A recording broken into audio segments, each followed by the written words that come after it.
Hi friends, నమస్తే. నిన్న మా వారిది బర్త్డే అని చెప్పి రాత్రి మా వారు వస్తూ ఇవి అయితే తీసుకొచ్చారండి. చికెన్ బిర్యానీ అంట. ఇదైతే చూపిస్తున్నాను చూడండి. ఇదైతే షేర్వా, అలాగే పెరుగు పచ్చడి కూడా ఇచ్చారండి. నెక్స్ట్ ఇంకా సపరేట్గా మా వారు మా బాబు కోసం అని చెప్పి ఫిష్ ఫ్రై తెచ్చారండి.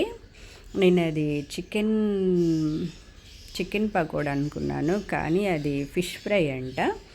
నెక్స్ట్ ఇదిగోండి, ఇది అయితే ఫిష్ ఫ్రై. తనకి చాలా ఇష్టం అండి మా బాబుకి ఈ ఫిష్ ఫ్రై మాత్రం. అందుకని చెప్పి తెచ్చినట్టున్నారు. మేము ఎప్పుడు బయటికి అసలు తెచ్చుకోమండి. మా బాబు చాలా రోజుల నుంచి అడుగుతూ ఉన్నాడు. అందుకని చెప్పి వాళ్ళ డాడీ తెచ్చినట్టున్నారు. అంటే మా బాబు నన్ను అడగడండి. మనమైతే అరుస్తాం కదా, బయట తినకూడదు అది ఇది అని చెప్పి. అందుకని చెప్పి వాళ్ళ డాడీ దగ్గరికి వెళ్ళి అడిగి తెప్పించుకున్నాడు. ఇదైతే చికెన్ బిర్యానీ అండి. ఇట్లా రైస్లోనే కర్రీ పెట్టి అయితే ఇచ్చారు. ఇదిగోండి 2 బాక్సులు అన్నమాట.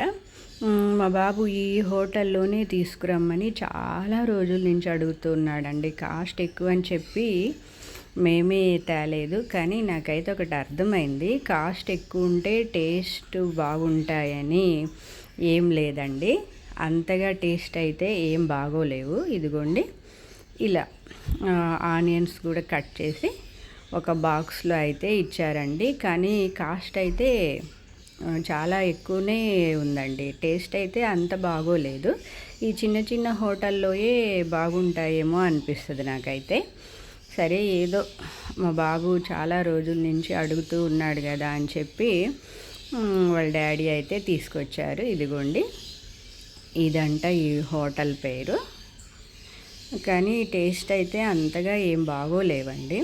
పైగా ఎక్కడ బిల్లులు కనిపించవండి. ఎందుకంటే ఎట్లయినా మనం ఆడవాళ్ళం, ఇంత కాస్ట్ అంత కాస్ట్ ఎందుకు, డబ్బులు వేస్ట్ కదా అంటామని చెప్పి బిల్లులు అయితే ఎక్కడా కనిపించవు. నేను కూడా అడగలేదండి ఎంత కాస్ట్ అయింది ఏంటి అని చెప్పి.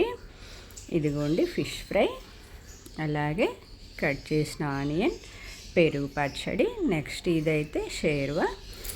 ఇదైతే చికెన్లో రైస్తో పాటు ఇచ్చిన చికెను. ఇదిగోండి, ఇది రైసే కొంచెం బాగుందండి.